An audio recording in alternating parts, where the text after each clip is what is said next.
I'm really super high right now. Today is 4:20 and I am high on learning.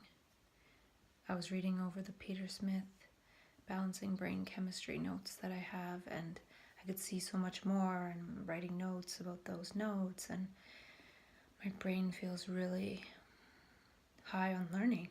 And something I learned by reading the Peter Smith notes was that glutamate is related to learning, and it's very prevalent in the brain and very quick acting. So I think my glutamate is going up because of how I was learning today.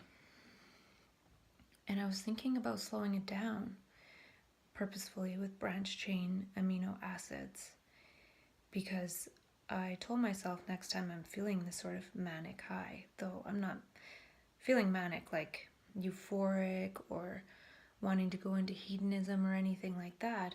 My brain is just really super activated by what it's designed to do, which is learn and see more than what is written in black and white. And that's what meaning and significance is. So when it's learning and seeing more meaning and significance from what is apparent, then it gets really energized. And that's what's happened. So it's nothing bad. I'm not doing any kind of behaviors that would warrant doing something to calm it down, except for my own curiosity about how the branch chain amino acids might work. I'm thinking today, though, that I will take a dose of taurine. Last night I didn't take taurine midday. I took it morning and night. So I could leave this too and see what happens if I don't take taurine midday and if I take it at night to sleep, and then see if this state that I'm feeling right now leads to trouble sleeping, even with the sleep supplement regime that I'm doing. So it's more out of curiosity. So I'm thinking that I might wait on the glycine and taurine and do it at bedtime like I did last night. And since I feel more elevated and energized today, see if this elevated and energized state will lead me to not be able to sleep. So I'll kind of know if I feel like this next time, then I should tone it down. And next time I'll try to tone it down with the glycine and taurine, and then after that I will go to the branch chain amino acids. And I'm pretty sure I have time to play around with this, because I learned that after getting my sleep back in order last time, it went kind of out of order because of how I was taking the dopamine boosters. So I didn't take dopamine boosters today like rhodiola. Through my reading, I did discover that I should be continuing to take the NAC, N-acetylcysteine, 6 days a week. It does work on dopamine, but I read that it also, I think it was, regulates glutamate.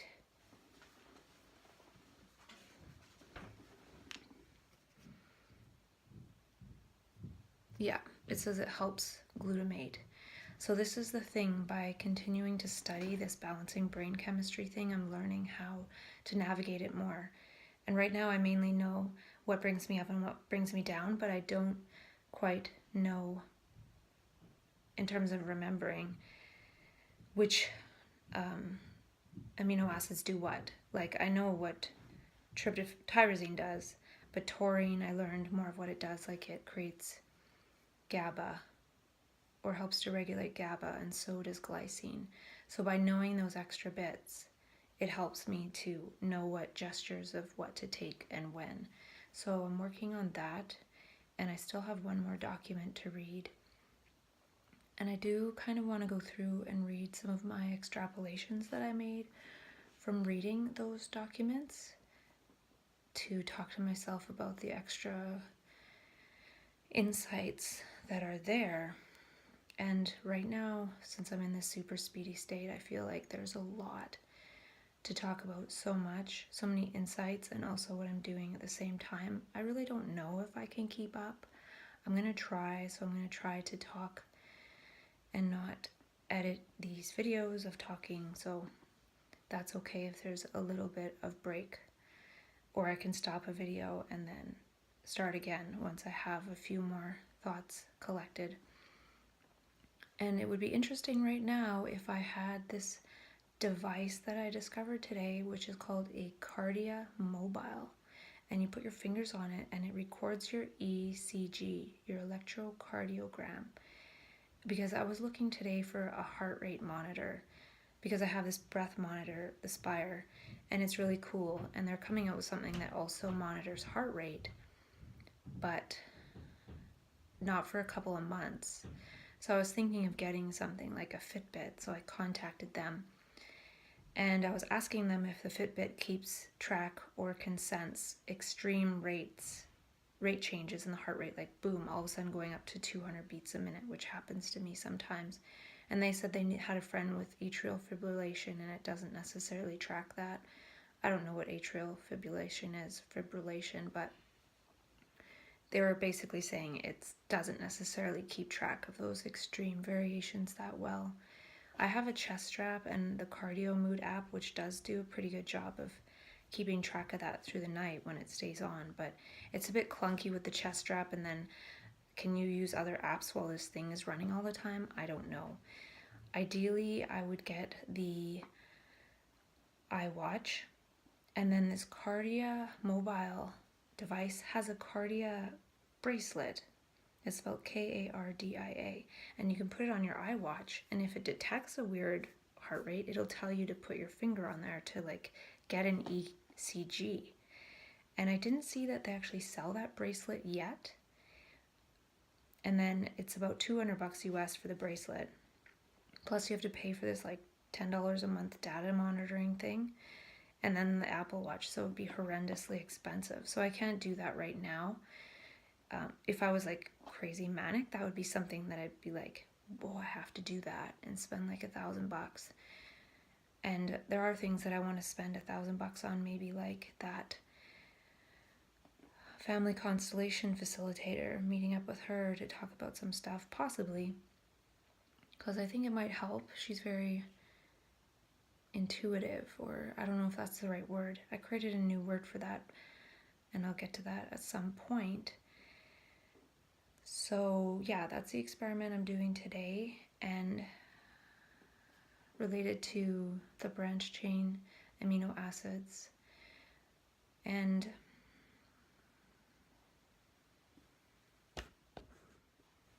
last night when I was trying to fall asleep, I took all my sleeping supplements, except I forgot to take the extra 10 milligrams of lithium orotate that I took the 2 nights before. And at some point when I was falling asleep, I felt a shock in my finger. And that's when I realized, oh, I didn't take the lithium, because lithium is positive charge, and I think it's kind of needed to move the electricity of all the negative charge. And so I did have to get up and take that 10 milligrams, and then I did fall asleep. So I'm thinking of switching up the way I take lithium orotate and take 5 milligrams in the morning, 10 milligrams at dinner, after dinner, and 10 milligrams at sleep time, instead of 10 milligrams in the morning and 10 milligrams with dinner. And I've been taking an extra 10 at sleep time, so this way I'd be taking 5 milligrams less in the morning and 10 milligrams more at night, so only 5 more milligrams daily as opposed to 10. Maybe I don't quite need that. Maybe I only need to switch the time of day that I take it. It seems to be helping me sleep, so I'm going to do that. And if not, I will take 10, 10, and 10 again. This morning I took 5 milligrams of lithium orotate, and I'll take the other 20 later. And one thing that I will have to edit in was that the Spire people sent me the weekly report of my stats, and what was interesting is, since now I've been wearing it for 2 weeks, is they compared some of the breathing data to other people my age, or other women my age, I believe, which is something I wasn't expecting. So what it shows is that my calm breathing time is pretty similar, and I can't really remember right now because I'm not looking directly at it, but I'll do a voiceover. But I remember that it showed that my tense breathing was twice as much as other women my age. And the thing that shocks me a bit about that is I work like 1 day a week and I don't really go out and about very much. So when I do go out and work and things like that, it builds up really quickly, I think. If I was working 5 days a week, I would probably have 10 times that amount of tense breathing. So it's kind of showing me that I am sort of sensitive to tension, or being out and about does make me feel or breathe tense. I'd have to be out and about more and working more to see for sure. Because not all women my age are working per se, but I found it shocking that mine is twice as much. And it could be too because I've only been using the device for 2 weeks, and maybe over longer periods of using it, I will breathe less tense because it will give me some kind of feedback and learn how to adjust my breathing accordingly. And the other thing that was interesting to me though is that I had 2 hours more in the week of focus time, focus breathing. And I thought that was pretty significant. So I'll have to keep an eye on that over the weeks, but I thought that was pretty significant to see that I have more tension, but I also have more focus breathing. So this is my weekly summary report, and it shows that I'm kind of around the average for calm with other women if you look on the right side. But then focus, the average is 5 hours and I was at 7. And tense, the average is about 1.5 and I'm at 3. So 2 hours extra of focus, 25% more, and double the tension. So I'll keep an eye on that in coming weeks, and that's why it could be good to do this for weeks, to see the trends and to see if my physiology learns and changes over time, or if I need to adapt my life accordingly. I'm starting to get kind of hungry, and I usually take the glycine and taurine before I eat, about half an hour before I eat in the afternoon, but I think I'm going to skip it and just do it at night and see how feeling sped up, and then not taking it midday and just taking it at night, if that works enough to keep me sleeping at this point at least. And it could be it does, but then eventually it builds up and doesn't. So that's what I like about knowing how to use these nutrients, is that I can sort of navigate with them. It's like giving me a control stick at the level of physiology. And something interesting that happened last night, it was this morning when I was sleeping. I got woken up and I went back to sleep because I was really tired from waking up a bit earlier the last couple of days, and this light being came and sort of made love to me in my sleep. It was weird. It was nice actually, and it was like I could feel this light being. It was pretty obvious, and I was starting to think this morning about how maybe when we get this type of light energy or connection with that dimension of light, which seems to be another aspect of the world that I've had a lot of insights about lately that I'll get to, but it seems like when we get that connection and order, it won't only come to us to save us when we need help in our difficult times, when we need the strength to get away from a bad situation, like in emergency fight or flight, but it'll also come to us to bring us some kind of joy. And that's not a joy that I really have in my life right now, and I don't really want it per se. And I remember feeling in that part of my cycle where I'm like, oh, I could, be intimate with someone, but I sort of just let it go altogether. I just didn't act on any of it in terms of any kind of thing that could go along with that, use your imagination. And so I didn't do anything like that, but it still sort of appeared and was something in a different domain, like some action took place anyway. and it seemed to be this light being, and I'd never really had that type of experience before. Like sometimes I'll have like dreams about people, but this was just some sort of humanoid figure, but there was no form to it in terms of facial features or anything. It was like a nice body, a nice form, but no real identification with any person, which made it sort of nice, because then I woke up and I was like, oh, that was nice, and it wasn't like, oh, that was weird because it was this person or that person. I don't have that many dreams anyway. I didn't dream for a really, really long period of time, and now I do a little bit, I think, because I'm taking these B vitamins in the form of 2 per day. But yeah, not too many dreams. And there's a lot to that whole dreaming and not dreaming thing that I don't have time to go into now. And I did sleep really well last night, I think. It was sleep quality in the 80s, but it was a good sleep for sure.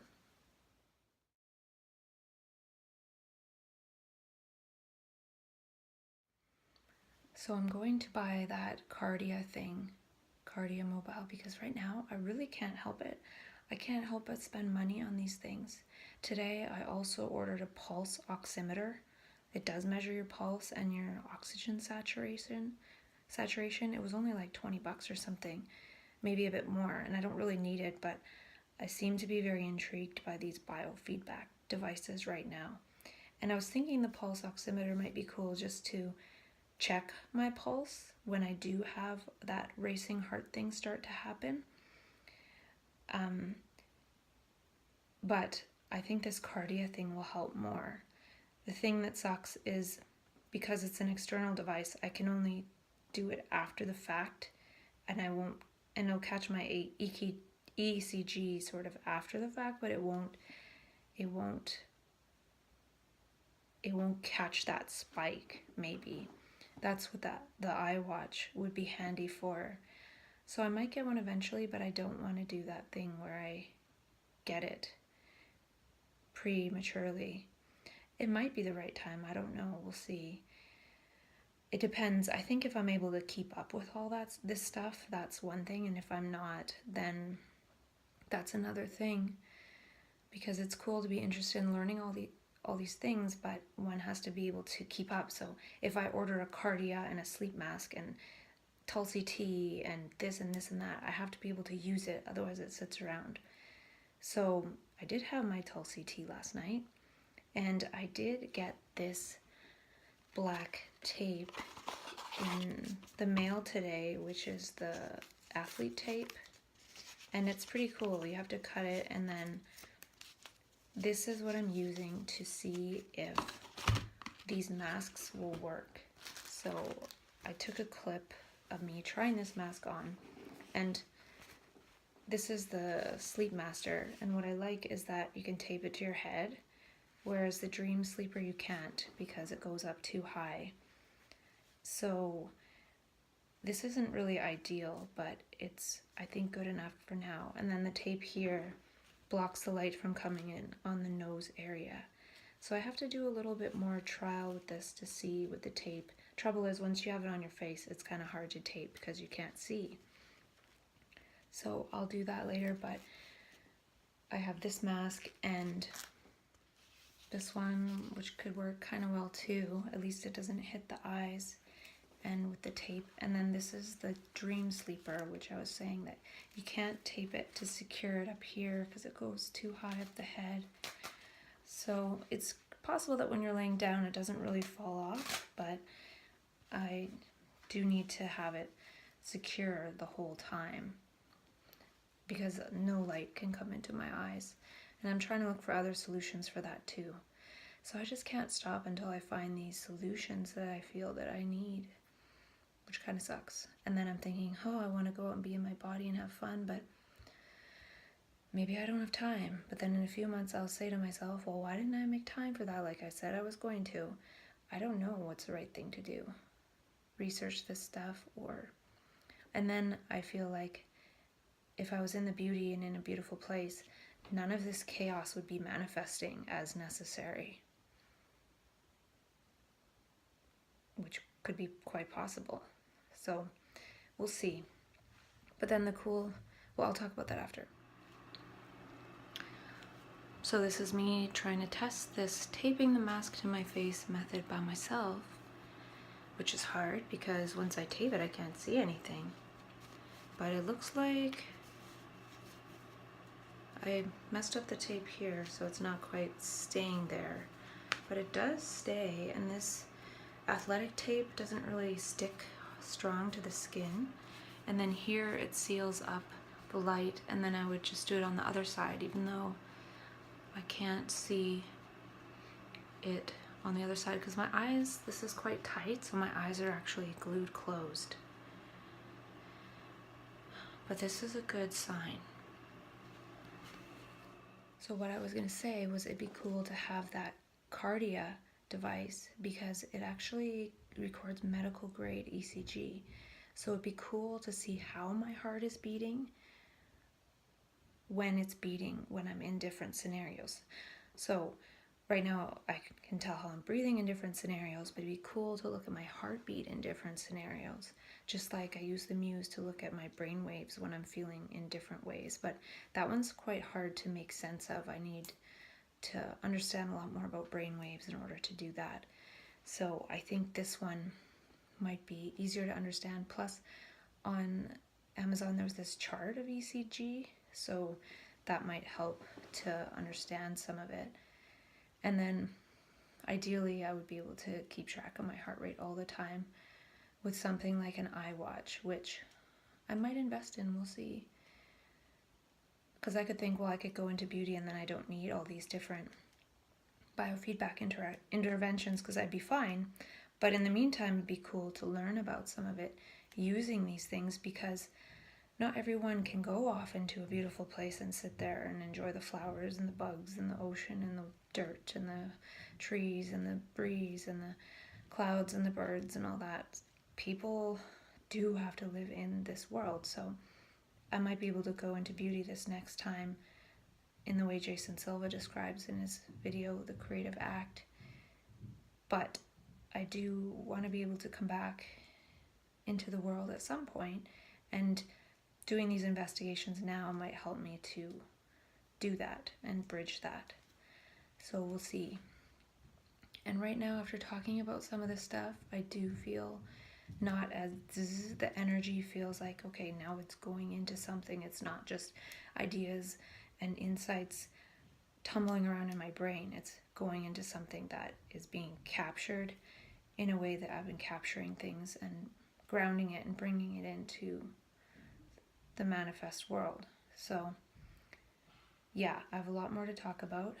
I did get through some of it, and reading those documents gave me a lot of insights. I haven't got to labeling my vitamins yet, and I need to do that for the crisis plan.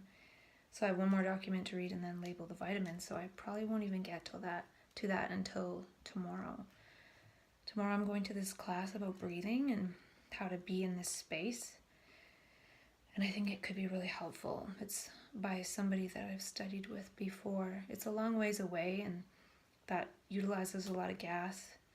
I feel like after this weekend workshop, or it's only a couple hours in the morning, be outside in nature, catch up and talk about these insights on video, and then pick a few things that I want to do, like the once a month family constellation meetup, maybe meet up with that woman, and try not to go to too many things. Stay here and work on what I'm working on, because when I'm at home and doing this stuff, I'm in focus most of the time. Very little tension, like 7 to 11 minutes a day, where if I'm out and about, it's like 50 minutes to an hour or more of tension. So it's sort of telling me that. And I would say before, oh, I'm in this period of energy, I should go out and work, but I am feeling like I should work on this, and then when my energy tanks, that's the time to do some laborious work to make some income and not use this